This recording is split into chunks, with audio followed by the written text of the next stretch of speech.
I've been kind of putting this one off because reasons, but we need to talk about Astaroth. Because Astaroth, he's Hero of the Month for July 2026. So, Astaroth, if you don't know, he is a tank support, main stat strength. Yeah, and his skills, his ultimate, Flame Veil, it puts up a shield around the team, but the shield capacity is actually kind of low. Even if you max them out totally, the shield capacity is pretty low. It's like it usually not enough to block even a full hit, so it's kind of underwhelming for an ult. Devastation. So this burns out 380 energy from an enemy on their team. Like I said, this could be really good, but it does get blocked by Ode to Serenity, by like Purifying Sphere or Nebula's skills. So this doesn't land that often in like the modern game, just because heroes like Sebastian are like everywhere. So Sebastian, like I said, best hero in the game. He's everywhere. Kind of makes his ability not that relevant. Demon's Allegiance, probably his best ability. So this is passive skill. Astaroth maintains connection with the ally who has the least health left and takes on a part of the physical damage inflicted against the ally. The transfer damage also reduced. So this is, right, he takes on extra damage from an ally and he reduces some of that damage. So this is actually good because it does add some mitigation. Though it does kind of, like against teams lots of AD damage, it does kind of lead to him dying kind of quick sometimes. So there's that, but then there's Last Word. Once per battle, Astaroth resurrects a fallen angel or fallen ally or himself. Sorry, you resurrect fallen ally or himself. Recover health 65,000.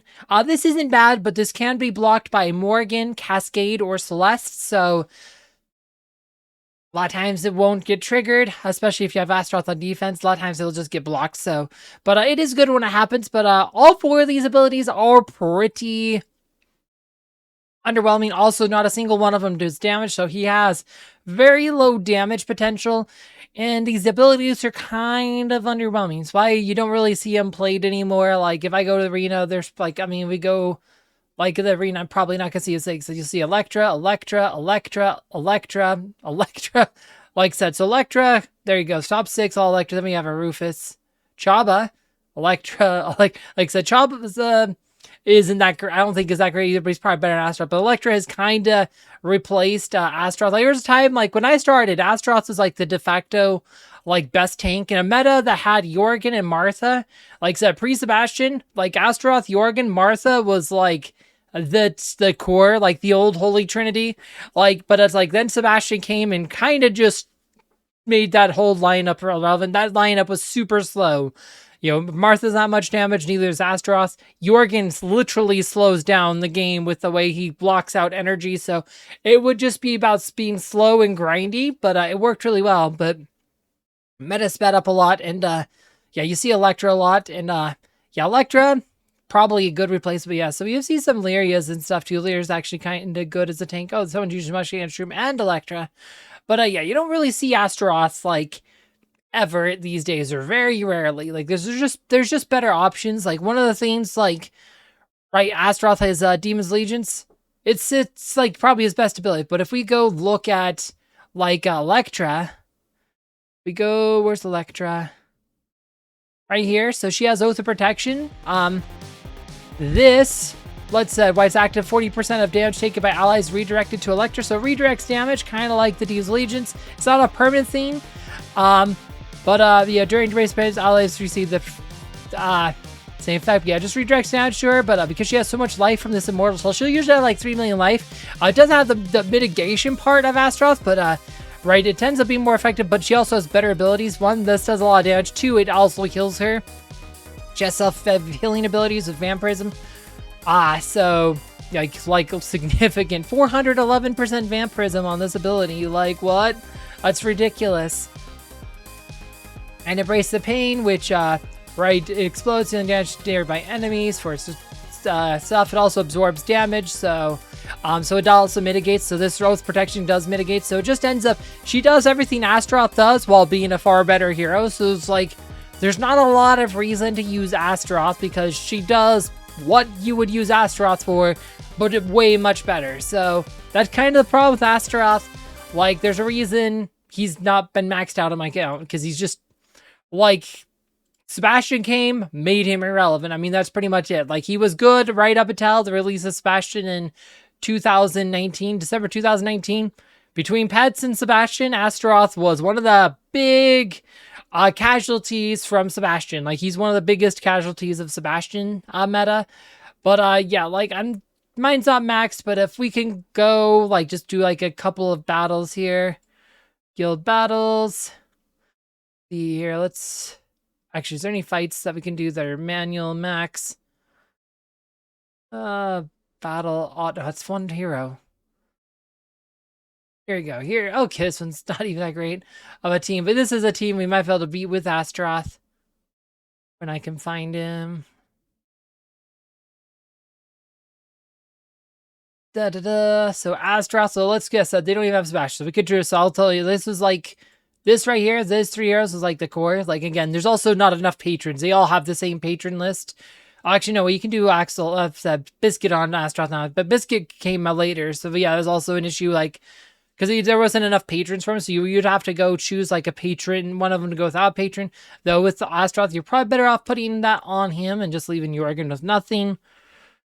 But yeah, like an Axel wasn't released either. So yeah, literally there was a time when there was one patron for the 3 heroes. Like you could have Oliver, but that was the only one any of them could use because Axel wasn't a really like the first 6 pets.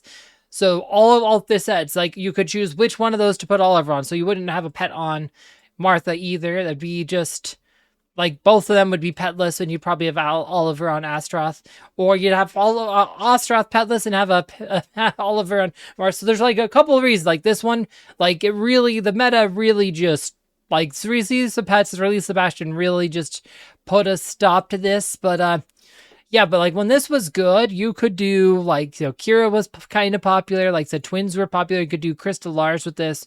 You could like said, Kark was actually, this was actually an era where Kark was pretty decent. You could have did Kark faceless or Kark with Kai. Like Kai was good. Like this was an era where this stuff like actually worked pretty well. Yeah, I think we could beat them because they don't have Sebastian, but we'll see. I mean, so Celeste does hit Astaroth pretty hard because he doesn't have enough yeah, she's doing full damage because he does not have enough magic defense to not take a lot of damage from Celeste. That's the other thing. He like absolutely gets wrecked, especially if Celeste had Merlin Patron back then. Like Merlin Patron would be enough to give Celeste enough penetration to beat Astaroth. Plus Celeste can block Astaroth's res. Like this kind of became, like I said, why Celeste kind of replaced Martha as the go-to healer right after that. But yeah, like I said, there've been a lot of differences over the games. I actually kind of talked about like all the changes over the years, like in a video I did like back for the 10-year anniversary. Like talked about like the 10 years heroes, went through like all the differences of the game. Kind of talked about how the game changed over the years. But yeah, we are winning here because right between New York said they don't have Sebastian to block all the stuff we're doing. But I mean, it was a slow fight, right? So Kark Kai, there you go. That was a good combo. One they don't have Sebastian. You know, this was pretty good, like, right? But Sebastian, you can't stun. Kark can't stun with Sebastian on the board. Which plus, you know, if you can't stun him, they said you had Aurora just spamming dodge buffs. It was like the Karks became much less effective. So, like all that, like said, I mean, there's just so much. Like said, the combination of Pets and Sebastian really just really shifted the meta a lot. But yeah, like I said, it was very slow and grindy, but once you establish control, you can win. Like I said, it was kind of, like I said, Martha, Astaroth, Jorgen was kind of the whole training. 2026, it's really hard for me to recommend developing Astaroth. He's probably the second worst tank in the game right now. Like, Ziri's probably the one I'd say is worse. Really, if you're going to use him now, you probably don't use the main tank. You might use him as part of a secondary tank. Like, maybe you use him to help, like, back up, like, your other tanks or something as part of, like, a sustain team. Like, you're trying to do, like, some kind of sustain team, maybe. But even then, like, there's probably something better you could do. But, like, that's about the only like scenario where he might be okay, maybe on the attack with, they're not gonna be able to block the res, where you can, like said, they're not gonna they don't have Celeste, they don't have Cascade, they don't have Morgan, like, so you can attack knowing that you will have that res that pops at some point. So along with like this could be something like this could potentially be a use, but like as a main tank, his days are long over. So yeah, Astaroth, kind of a meh hero, but he is the hero of the month for 2026. And yeah, sorry it took me so long to video out there. I just, it's hard for me to be excited about doing a video about Astaroth. It is what it is. But yeah, if you're interested though about the video I did about the 10 years of Hero Wars, where I talked about all the changes over the years, you can find a video down below. Now, as always, thank you for watching.